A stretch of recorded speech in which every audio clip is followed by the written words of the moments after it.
Hola, ¿qué tal? Bienvenidos a Un Paso para el Alma. Esta semana nos toca la parashá Hayet Zara. Solamente vamos a tomar, como siempre, un pasuk. Y dice que Sara vivió 100 años, 20 años y 7 años. Se dice que Sara elevó su alma hasta la Sefira de Binah, aún más alta que Abraham. Sara muere porque le fue revelada en la que da el sacrificio de Isaac. Al serle revelada esta imagen de la misma, aquí los sabios nos dicen que Sara fue probada por su fe y su emoción.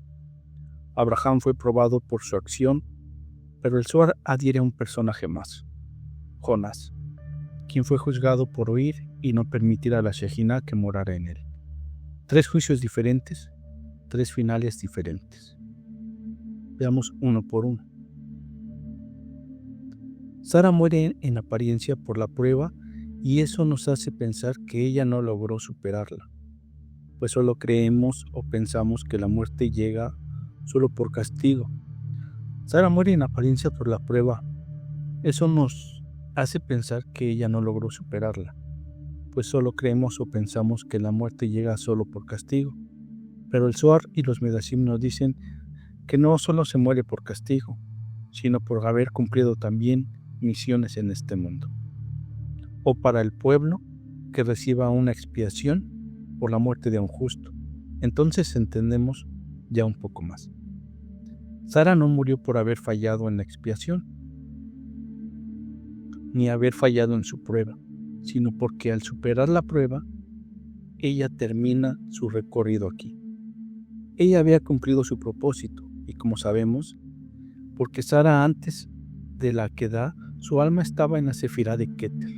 O sea, ella era o representaba y se comportaba de manera íntegra. ¿Pero qué es Keter? ¿Cómo se debe o cómo se comportaría una persona en esta Sefirá o en este nivel de alma? Veámoslo así. En la Sefirá de Keter no hay forma ni pensamiento para un deseo personal. Keter es la raíz, la voluntad divina, el punto donde el alma ya no busca nada para sí, ni siquiera para servir a Dios, sabiendo que podrías merecer algo. Más bien es no obtener ya ningún beneficio por servir.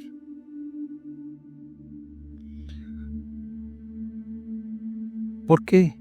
¿Por qué sabemos que Sara estaba en un nivel más alto? Dice Bereshit 21:12. Todo lo que diga Sara, escucha su voz. Eso le fue dicho a Abraham, porque él estaba en la Sefirá de Jodma, una más abajo que Sara. Abraham supera la prueba. Entonces ahora veamos a Abraham. Abraham supera la prueba. Al aceptar el sacrificar a su hijo más amado, a Hashem, eso lo lleva a que ya había cumplido sus 10 pruebas dichas por la Torah. Eso lo conlleva a que él terminó su preparación para poder recibir un pacto completo y recibir todas las promesas divinas asociadas al pacto hasta la Kedah. Hasta la Kedah, Abraham tenía una relación de obediencia y de fe. Entonces, podríamos decir que él estaba en un proceso constante para recibir el pacto y pruebas que fortalecían esta relación.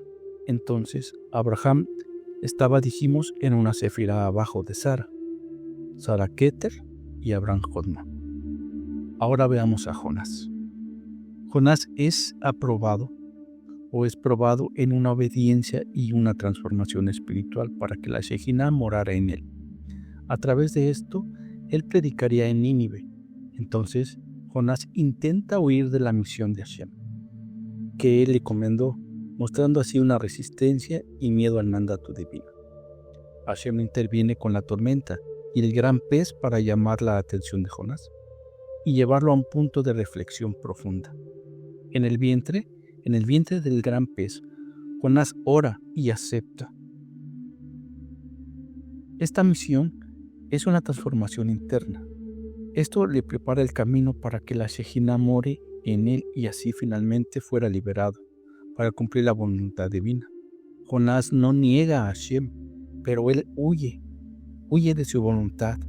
Su conflicto está en la misericordia humana y en la justicia divina, entre lo que él cree bueno y lo que Hashem le ordena. ¿Por qué decimos esto?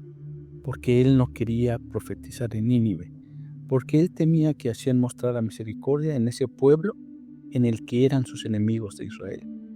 Y conociendo su crueldad y su opresión, él pensaba que la salvación de Nínive era injusta y no sería castigada por sus actos.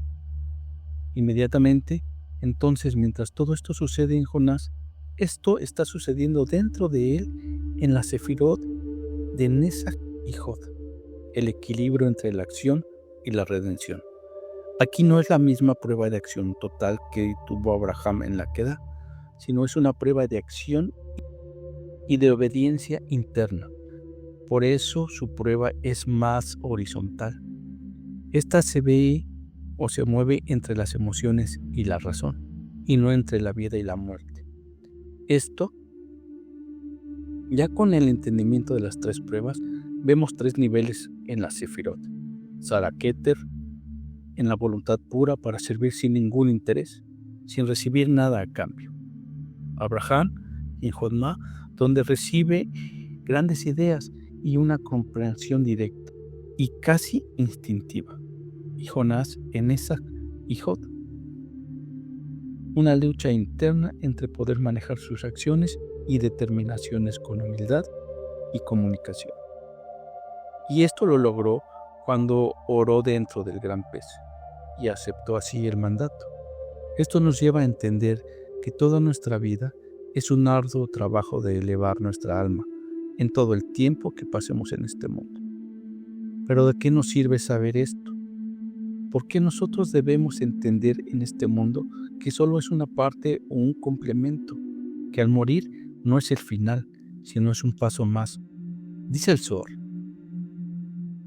en el Midrash Anelam, anexo 13. Dijo Rabbi Yehuda: todos los actos en una persona están escritos en lo alto, tanto para bien, tanto como para mal, y todos en un futuro rendirán cuentas. Dice: mi cuerpo vieron tus ojos.